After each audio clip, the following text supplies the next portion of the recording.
অভিনেতা হতে গেলে রিলস বানাতে জানতে হয়, সোশ্যাল মিডিয়ায় ফলোয়ার্স রাখতে হয়। বাহ, খুব ভালো শট দিয়েছো। তা নবাব পুত্র কি উঠেছেন নাকি এখনো ঘুমিয়ে যাচ্ছে? তুমি দেরি করে ঘুম থেকে উঠবে, দেরি করে খাবে, আমার হয়েছে যত জ্বালা। তোর দ্বারা কিচ্ছু হবে না, কিচ্ছু হবে না। ওর দ্বারা কিচ্ছু হবে না, কিচ্ছু হবে না, কিচ্ছু হবে না।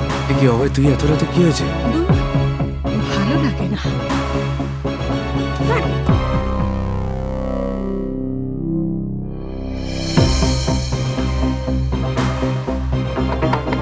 অভয়, অভয় খোল। কিরে খুলবি তো? খোল।